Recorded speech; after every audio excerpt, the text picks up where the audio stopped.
예수를 믿어야 합니까? 라는 제목으로 말씀 증거해 주시겠습니다. 박수로 환영하겠습니다.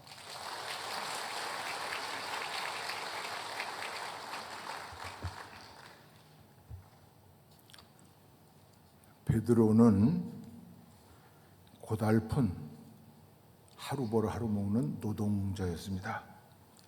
그는 갈릴리 바다에서 평생 동안 고기를 잡아서 하루하루 생활하는 사람이었습니다. 이제 주로 갈릴리 바다가 맑은 바다이기 때문에 낮에는 고기를 잡을 수가 없어요. 고기를 다 도망간 그런 게 이제 어두스룩한 밤에 밤새 동안 그물을 던져서 고기를 잡아 사는 사람이었는데, 근데 하루는 고기가 안 잡힌 거예요. 노력을 했고 애를 쏟고 땀을 흘렸고 수고를 했는데 그 수고의 결실이 하나도 손에 잡히는 게 없었습니다. 그 순간에 어떤 한 사나이 예수님이 그 베드로의 인생 속에 들어오십니다. 오늘 우리가 노력을 해도 안 되고 땀을 흘려도 결실이 없고 수고를 해도 희망했던 목적이 이루어지지 않을 그런 절망적인 순간을 우리가 인생을 살아갑니다. 이 정도 애를 쓰고 노력을 했으면 결실이 거둬져야 되는데 내 목표가 이루어져야 됐어요. 그런데 노력하고 애를 쓰고 수고를 해도 아무것도 없는 허망한 시간을 맞이합니다.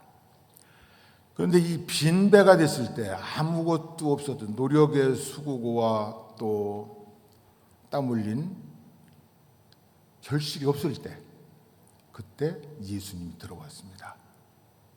오늘도 예수님이 누구에게 들어오시느냐 하면 실패한 사람, 수고의 결실이 없는 사람, 애를 쓰고 수고를 하고 땀 흘려도 그 수고의 결실과 기대를 이루어지지 않는 사람, 바로 내가 어렵고 힘들 때 노력해도 안 되고 수고해도 안 되고 땀 흘려도 안 될 때 예수님이 내 인생이라고 하는 빈배에 들어오시는 기회구나.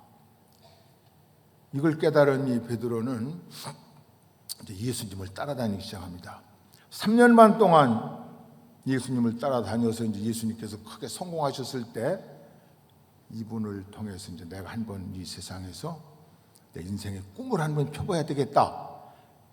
이런 꿈과 희망을 가지고 예수님에게 기대를 가지고 예수님을 따라다닙니다. 그런데 예수님이 나라를 뒤집어 가지고 내가 왕이 될 거라고 하는 그 메시지를 주신 게 아니라 나는 자꾸 죽는다고 그래요. 예수님이 자꾸 그렇게 죽는다는 말을 합니까? 제발 좀 그 말씀 좀 하지 않았으면 참 좋겠는데 나는 죽어야 된다. 그 정말 무기력하게 그 능력 많은 예수가 힘 한 번 써보지 못하고 유대병들에게 또 유대인들에게 잡혀서 이렇게 십자가에 처형을 당합니다. 베드로는 실망과 좌절을 이기지 못하고 나름대로 이제 자기 갈 길을 가는 거예요. 예수를 원망하고 저주합니다. 아니 3년 반 동안 따라다녔으면 그 대가를 줘야지. 이렇게 허망하게 그래 이 세상이라고 하는 거야. 살다 보면 다 때가 되면 죽고 말지. 뭐 이상하게 뭔 희망이 있다고 하고 다시 옛날 고기 잡던 갈릴리 바다를 향해 돌아갑니다. 3일 후에 도저히 사람으로 들려줄 수 없는 어떤 엄청난 소식이 이 베드로를 흔들기 시작합니다. 예수가 살아났다는 거예요. 그 죽었던 예수가 다시 부활했다는 거예요. 아니 이게 도대체 이게 사람 정신이냐 이게 뭔 소리인가? 이제 보니까 정말 예수가 살아나서 예수가 베드로를 만납니다. 그리고 베드로에게 말합니다. 예루살렘 떠나지 말고 아버지 약속하신 성령을 받고 세상 땅끝까지로 내 증인이 되어다오. 그리고 하늘 올라가십니다. 예루살렘에 돌아간 베드로는 간절히 기도하지요. 그 주님의 약속대로 성령이 임하십니다. 성령을 받고 보니 눈이 뒤집혀 버렸어요. 생각이 다 달라졌습니다. 내가 바라보았던 이 세상이 전혀 다시 다른 세상으로 보이는 거예요. 권력이 있던 없던, 돈이 있던 없던, 출세했던 성공했던, 길바닥에서 뭐 하나 사람들이 오고 가는 사람들에게 한 푼, 두 푼씩 얻어먹는 사람이나 반드시 해야 할, 반드시 이 세상에 살아있는 동안에 해야 할 엄청난 사명을 받습니다. 생각을 하게 되죠. 그것이 바로 구원받아야 된다. 그게 이제 성령을 받은 이 베드로는요, 많은 사람들이 그 로마 권력에 의해서 지배를 당하고 핍박을 당하고 고통을 시련을 당합니다. 이리저리 돌아다니면서 복음을 전하고 그러다가 바로 예수를 믿는다고 하는 고통 때문에 절망하고 좌절하고 힘든 사람들에게 딱 한마디, 오늘 말씀입니다. 믿음의 결국 곧 영혼의 구원을 받음이라. 따라서 믿음의 결국 곧 영혼의 구원을 받음이라. 오늘 우리가 환난과 고난과 역경과 시련과 절망과 좌절 속에서도 낙심하지 말고, 절망하지 말고, 포기하지 말고, 가슴 찢어뜨리며 울지 말고, 땅을 치지 말고, 끝까지 믿음에 대한 그 희망과 가능성을 가지고 믿음을 붙잡고 살아야 할 가장 중요한 이유 하나를 말하는데, 그것은 부자 되는 것도 아니고 출세하는 것도 아니고 오래 사는 것도 아니라 구원을 받아야 되는 구원을 받아야 된다는 거예요. 그러면 오늘 예수를 믿으면 우리가 왜 구원을 받아야 되는가, 어디서부터 구원을 받아야 되는가, 그 구원받아야 할 세 가지 요소를 성경이 우리에게 가르쳐 주는데, 이것은 아무리 시대가 달라지고 인생의 어떤 그 가능성이 있고 노력을 하고 애쓰고 아무리 실력과 능력과 지혜를 투자한다 할지라도 인간의 힘으로서는 해결할 수 없는 세 가지 사건이 있다는 거예요, 성경에. 이건 역사가 발전되고 과학이 발전되고 또 수없이 많은 사람들의 어떤 능력이 개발된다 할지라도 인간으로서 해결할 수 없는 세 가지가 있어요. 그것을 바울을 통해서 말하고 있는, 첫째로는 죄를 해결할 수 없는 것이 인간입니다. 그래서 로마서 3장 23절에 모든 사람이 죄인이다. 모든 사람이 권력이 있던 선하게 살았다고 하던, 지식이 있던 없던, 여자든 남자든 어린아이든 어른이든 뭐 서양 사람이든 아프리카 사람 우리나라든 이 땅에 사람으로 존재하고 있는 모든 사람의 그 상태는 죄인이라는 거예요. 이 죄인을, 모든 사람이 죄를 범하였음에 하나님의 영광에 이르지 못하더라. 로마서 3장 23절 그렇게 말합니다. 두 번째로는 이 죄는요, 죽음을 가지고, 사망의 원인이 뭔가? 죄라는 거예요. 그래서 로마서 6장 13절에 바울 사도는 죄의 삭은 사망이요. 사람 왜 죽어야 됩니까? 이 죽음이라고 하는 거는요, 연령의 때가 없어요. 장소도 구별이 없습니다. 자, 죽음의 네 가지 무자비한 것이, 하나는 누구든지 죽는다는 거야.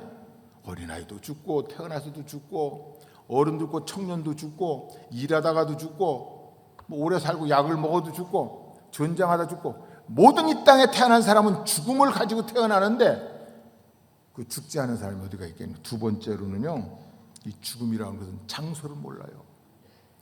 일하다가 죽을런지, 세월호 빠져 그 수학여행 가다 죽을런지, 아니면 이태원동 놀이를 보러 갔다가 죽을런지, 차를 타고 가다 죽을런지, 집에서 죽을런지, 죽는 시간과 장소를 모르는 거예요. 그리고 세 번째로는 죽어서 어디로 가는지 몰라. 죽으면 어디로 가는 거예요, 도대체가? 내가 죽어서 가는 곳을 정확히 알고 있다고 하면 죽음이 그렇게 서럽지 않죠. 근데 이 죽으면 어디로 가는지 모르고, 그러니까 사람들은 그냥 좋은 데 가거라 이렇게 말하는. 자, 이 죽음을 피할 수 없는 이 불가능한 인간을 오늘 성경은 우리에게 가르쳐주고 있습니다. 여러분도 저도 언젠가 죽어요. 저는 목회를 한 40여 년 하면서 죽은 사람들을 많이 봐요. 200, 한 7, 80명, 한 300명 거의 보는 것 같아요. 직접 어린아이의 죽음을 내 손으로 시신을 싸서 장례한 적도. 가장 비극적이고 비참한 애통하였던 마음은 15살부터 25살 사이에 어쩌다가 이게 뭐 혈액암으로 뭐 이렇게 죽은 아이들이 있어요. 그 아이들을 기도하게 죽는 모습을 보고 그 아이들에게 베옷을 입힐 때, 수의를 입힐 때가 가장 아주 제 가슴에 인생에는 참 비극이구나 생각해 보세요. 17, 18 먹은 아이들, 금방 뛰어다니고 그냥 꿈을 가지고 노래 부르고 그런 아이들에게 수의를 입히는 거야. 그건 지금까지도 저희 마음에 인간은 비애적 존재다, 비극적 존재다라고 생각을 합니다. 사람은 죽어요. 그리고 죽은 다음에 어디로 가는지 모릅니다. 그래서 이 성경은 히브리서 9장 27절에 사람이 한 번 죽는 것은 정한 이치요 그 다음에는 심판이 있으리라. 여러분, 심판은요 내가 받고 싶다 해서 받고 안 받고 싶다 안 받는 게 아닙니다. 그거는 주권자가 심판 받아야 할 이유가 있으면 갖다 받는 거예요. 아니 지금 우리나라 권력자라든 뭐 지식인이라든 뭐 어떤 무슨 일을 어떻게 살아왔든지 심판 받아야 할 이유가 있으면 받는 거예요. 제 능력으로 자신의 어떤 의지로 심판 자리에 가고 심판의 자리에서 벗어나는 게 아닙니다. 그런데 히브리서 9장 27절에 보면 사람에게 한 번 죽는 것은 정한 이치요 그 다음에는 심판이 있다고. 자, 인간은요 가난은 일하면 피할 수가 있어요. 무식하면 공부하면 좀 피할 수가 있습니다. 자, 병들 아프면 건강관리를 잘하면 좀 피할 수는 있어요. 그런데 인간으로 아무리 과학이 발전되고 시대가 발전되고 인간의 어떤 삶의 수준과 지식이 높아진다고 할지라도 인간으로서 피할 수 없는 세 가지, 이것을 인간은 죄인이다. 모든 사람 죄인이다. 죄인. 나는 죄인이다. 그 다음에 죄인은 반드시 죽는다. 그리고 죽은 다음엔 반드시 심판받는다. 심판받는다. 이걸 피할 수가 없다는 거예요. 구원이라고 하는 것은요 죄에서, 죽음에서, 그리고 심판에서 구원받는 거예요. 이 구원을 누가 주는가? 엄청난 선언을 합니다. 베드로는 이 귀한 진리를 깨달은 다음에 사도행전 4장 12절에 이렇게 그러죠. 다른 이로서는 구원을 얻을 수 없나니 천하 인간의 구원을 얻을 만한 다른 이름을 주신 일이 없느니라. 성령 받은 베드로가, 그 무식했던 노동자 하루하루 벌어먹었던 그 베드로가 하나님의 계시의 말씀을 받아 사도행전 4장 12절 다른 이로는 구원받을 수가 없다. 다른 이로라는 말은 인간 피조물입니다. 석가도 부처도 공자도 대통령도 무슨 뭐 철학자도 뭐 능력자도 그들은 인간에게 구원을 줄 수가 없다. 다른 이로는 구원을 얻을 수 없나니 천하 인간의 구원 얻을 만한 다른 이름을 주신 일이 없다. 그럼 다른 이름을 주신 일이 있으면 누구를 구원자로 주느냐? 바울 사도가 오늘 얘기합니다. 뭐라고 얘기하느냐면 믿음의 결국 곧 영혼의 구원을 받음이라. 8절 한번 다 같이 읽어봅니다. 예수를 너희가 보지 못하였으나 사랑하는 너다. 이제도 보지 못하나 믿고 말할 수 없는 영광스러운 즐거움으로 기뻐하니 믿음의 결국 곧 영혼의 구원을 받음이라. 말하면 예수 믿으면 구원 받는다는 거예요. 한번 예수 믿으면, 따라서 한번 해보세요. 예수 믿으면 구원 받는다. 왜 예수를 믿으면 구원받느냐? 예수가 누구냐? 예수를 믿으면 어떻게 우리에게 구원을 주시는가? 첫째로는요, 예수를 믿으면 죄인을 의인으로 만들어 주십니다. 이 의인이라는 말은요, 죄를 한 번도 짓지 않은 사람을 얘기하는 거예요. 그러니까 예수를 믿었다? 여러분 예수 믿으면 아멘 하시기 바랍니다. 그렇다면요, 여러분 생각과 관계없이 세상 사람들이 여러분들 어떻게 판단하는지, 누구라고 말하든지 상관없이 여러분은 죄를 한 번도 짓지 않은 사람처럼 의인으로 하나님이 인정해 주십니다. 이게 축복이에요. 여러분, 로마서 3장 23절 아주 성경 구절 가운데 가장 짧고 간단하게 분명하게 말씀한 게 있어요. 하나님의 말씀을 가만 읽어보게 되면요, 아주 중요한 말씀이 있죠. 아주 간결합니다. 설명이 필요 없어요. 로마서 3장 23절에 뭐라고 하느냐면, 모든 사람이 죄를 범하였는데, 로마서 3장 36절에 가면 뭐라고 하느냐면, 예수 믿는 자를 하나님이 의롭다 하시니라. 아주 간단해. 예수 믿는 자를 하나님이 의롭다 하시니. 왜 예수를 그렇게 믿으라고 그러느냐? 예수 믿는 자를 하나님이 의롭다 하시니라. 예수 믿는 자를 의롭다 하시니라. 예수 믿는 사람을 하나님은 죄를 한 번도 짓지 않은 사람처럼, 죄를 한 번도 짓지 않은 사람처럼 인정해 준다는 거예요. 그것을 칭의라고 그래요. 칭의라고 하는 말은 붙여주는 거예요. 영어로는 justification이라고 하는 말인데, 이 말은요 법정 용어입니다. 제가 한번 단어를 찾아봤더니 법정에서요 판사가 이렇게 주인이 왔어. 당신은 죄가 없습니다. 당신이 살인을 하고 죄를 짓고 도둑질을 하고 사기를 치고 죄값으로 따지면 당신 그 죄값으로 죽어야 돼. 사형받고 10번도 사형 더 받아요. 그런데 오늘 판사는 당신은 무죄 석방. 죄가 없어서 무죄가 아니라 당신의 죄값을 치른 사람이 있어. 저기에 당신의 죄값을 대신 돈으로 치렀던 몸으로 치렀던 그 죄값을 완전히 아주 그냥 천만분의 1도 남지 않도록, 흔적도 없도록 완전히 죄를 안 지은 사람처럼 당신을 인정할 수 있는 것은 당신의 죄값을 둔 것, 저 사람이 치렀다는 거예요. 하나님의 심판대 앞에서 여러분과 제가 영원히 아버지 은혜 안에서 천국에 살 수 있는 근거는 딱 하나입니다. 내 죄를, 내가 무슨 죄를 졌든 알든 모르든 무슨 죄를 졌든 그 죄값을 치른 분이 계세요. 그분이 예수님이십니다. 그 죄값을 치른 증거가 뭐냐면 역사적 증거입니다. 이론이 아니고 생각이 아니고 가능성이 아니고 역사적 사건으로 우리에게 나타나신 그것이 십자가의 죽음입니다. 그러니까 이 베드로가 믿음의 결국 곧 우리는 구원을 받음이라 그럴 때 우리가 믿어야 된다. 예수 믿어야 된다. 믿어야 할 이유는 죄를 한 번도 짓지 않은 사람, 죄를 한 번도 짓지 않은 사람처럼 인정해준 구원의 은혜다. 이렇게.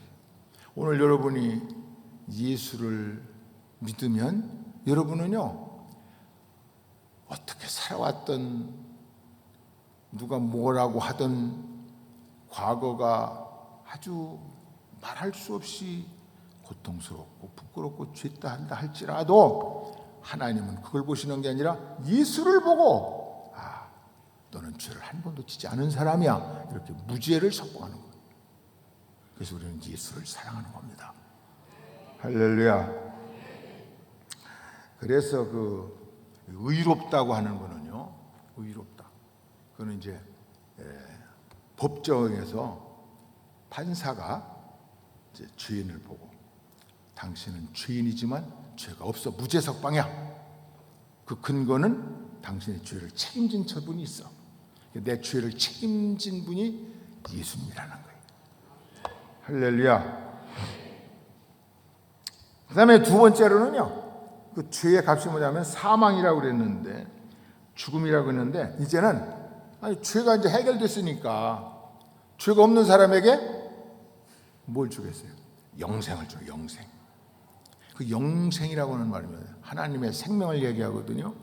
생명의 차원을 이제 크게 이제 언어로 따져보면 세 가지인데, 하나는 푸시케라고 하는 생명이 있어요. 푸시케라고 하는 거는요, 동물적 생명, 식물적 생명, 이렇게 살아 움직이는 거죠. 구운뱅이 생명, 지렁이 생명, 그것도 푸시케예요.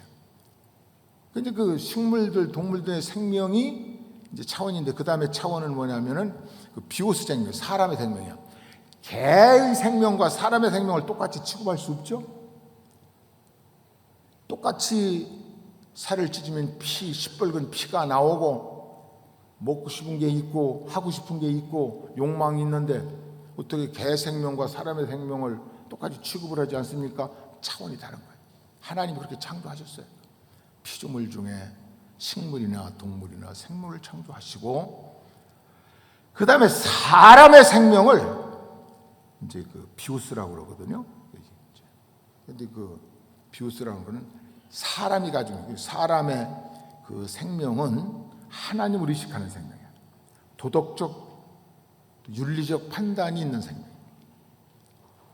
그런데 이제 그 생명보다 더 높은 생명이 이제 하나님의 생명인데 예수를 믿으면요, 예수를 믿으면 우리 생명의 차원을 높여주는 거예요. 그러니까 하나님께서 에덴 동산에서 사람을 만드셨을 때 그 생명은요, 하나님 말씀, 내가 선악과를 따먹으면 말이야, 너 죽어, 이렇게 말씀하셨어요.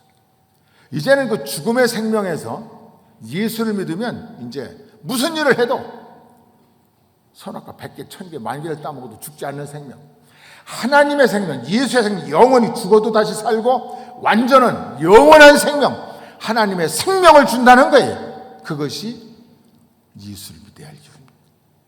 그래서 오늘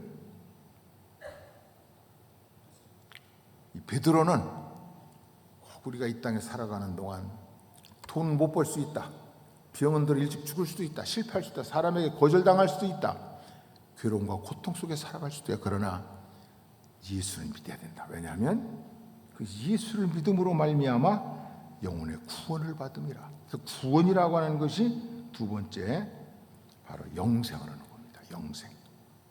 그 영생은 하나님의 생명이거든요. 그러니까 에덴 동산에서 하나님이 아담과 해와에게 주신 그 생명보다 더 가치 있는 생명이야. 어떤 사람들은 뭐 에덴 동산에 그 아담과 해와의 생명을 회복했다고 그러는데 아니에요. 그 생명은 또 선악 같다면 또 죽어. 근데 이 다시 예수를 통해서 주신 생명은요, 죽질 않아. 어느 이 세상의 어떤 영향을 받을 수가 없는 생명, 영향을 받지 않는 하나님의 생명, 예수의 생명, 죽어도 다시 사는 영원한 하나님의 생명을 이제 우리에게 주신 거예요. 예수 믿으면. 할렐루야. 그래서 베드로는 믿음의 결국 곧 영혼의 구원을 받음이라. 그래서 이제 세 번 생명, 이제 요한복음에 보면요, 영생이라는 말이 한 20번 이상이 나와요. 예수 믿는 이유가 뭐냐? 영생 얻는 것이다. 그래서 그 요한복음 3장 36절에도 아들을 믿는 자는 영생을 얻었고, 요한복음 5장 24절에도 저를 믿는 자는 영생을 얻었고 심판을 받지 아니하고 사망에서 생명으로 옮겼느니라. 요한복음에 이제 제가 영생이라는 말을 한번 세보니까 주제가 영생이야. 영생, 이터널라, 영생이라는 말을, 그러니까 하나님의 생명이야. 그러니까 예수 믿으면요, 죽어도 죽지 않고 환경의 지배를 받지 않고 영원히 하나님 안에서 하나님 생명, 예수님 생명으로 우리에게 은혜. 요한복음 6장 40절에 아버지의 뜻은 뭐냐? 아버지의 뜻. 우리 하나님 아버지의 뜻이 뭐냐? 아들을 보고 믿는 자마다 영생을 얻는 이것이다. 그러니까 아버지는요, 하나님은 여러분과 나에 대한 뜻이 지금 돈 벌어서 잘 먹고 좋은 집에서 살고 부귀영화를 누리는 게 아버지의 뜻은 그 다음 뜻이고, 네? 아버지의 뜻은 영생을 얻는 겁니다. 할렐루야. 이 영생, 요한복음 40장. 아버지의 뜻, 우리 아버지의 뜻은 아들을 보고 영생을 주시는 것이다. 자, 오늘 우리가 예수를 믿어야 할 이유, 예수를 믿는 자의 감격과 기쁨은 내가 죽어도 영원히 살고 영원한 생명. 이제는 영원한 생명은 이제 그 에덴 동산에서 살았던 아담과 해와의 생명과 차원이 달라요. 그것도 예수님께서, 하나님께서 네가 선악 갔다 오면 죽으리라 이런 게 아니야. 그보다 더 높은 차원, 영원한 생명, 예수 생명.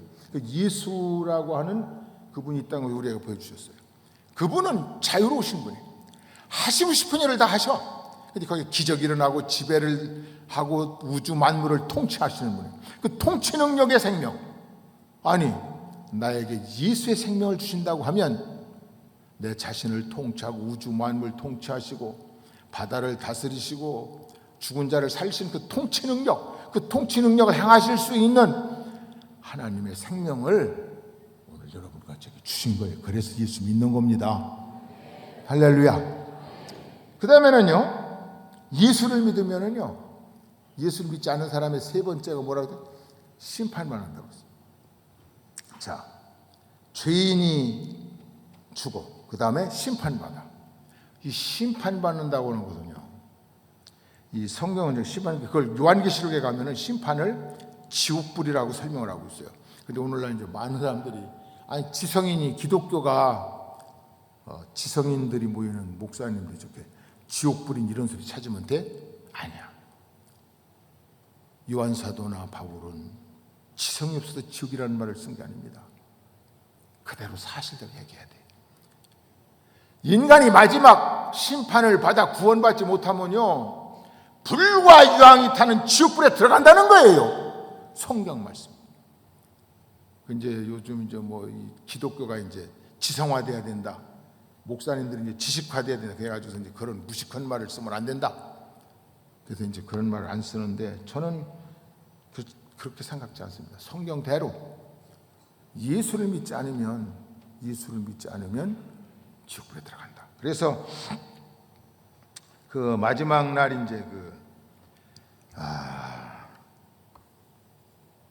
하나님은 심판대 앞에서 심판을 받고 이제 우리가 하나님의 심판을 받았을 경우 그 순간 마지막 심판은 영원한 지옥에 들어간다고, 지옥불에 던져진다고 하는 강력한 메시지를 줍니다. 그러니까 이 베드로가 이제 그 성령을 받고 보니까 3년 반 동안 따랐던 예수님의 그 행적이 이해가 되기 시작하는 거예요. 그러면서 믿음의 결국, 왜 예수를 믿어야 되냐? 믿음의 결국, 왜 믿으냐면 구원을 받기 위해서다. 구원. 그런데 구원 어디서 받냐? 인간이 죄인이라는 사실을 피할 수 없고, 인간이 그 죄에 말미암아 죽음이라는 사실을 피할 수 없고, 죽음 다음에 심판을 피할 수 없는데, 그 죽음에서, 이 죄인에서 죄인을 의인으로 만드는 것, 죄를 한 번도 지지 않은 사람처럼 만드는 이유, 그 조건은 예수 믿는 거다. 그리고 죽음에서 영생, 하나님의 생명을 가지고 시간적, 공간적 제한을 없이 영원한 그 나라, 하나님의 나라를 유지하고 하나님의 나라를 누리는 그 영생의 삶, 그것을 위해서 예수님이 오셔서 그 다음에 마지막으로 심판에서 하나님의 영원한 나라, 영원한 천국을 소유받는 그 은혜를 받는 것은 바로 천국. 그래서 여러분 그 요한복음 14장 1절에 너희는 마음에 근심하지 말라, 하나님을 믿으니 또 나를 믿어라. 내 아버지 집에 갈 곳이 많도다. 여러분 주기도문에 보면은요, 주기도문, 여러분 주기도문 아시지? 주기도문 모르셔요? 주기도문. 거기 보면 하나님이라 소리가 없어요. 아버지라 소리면 아버지. 하나님, 우리 아버지 이름. 왜 예수님께서 우리에게 기도를 할 때 마지막으로 간절한 기도가 하나님이라고 하지 말아라. 이 하나님은 너희에게 아버지다. 아버지는요, 생명을 주신 분을 아버지라고 그래. 그리고 아들은 그 아버지 집에 가서 아버지와 함께 행복과 은혜와 생명을 같이 누릴 수 있도록 자격을 받은 자가 아들입니다. 오늘 요한복음 14장 1절에 너희는 마음에 근심하지 말라, 하나님을 믿으니 또 나를 믿으라. 내 아버지 집에 갈 곳이 많도다.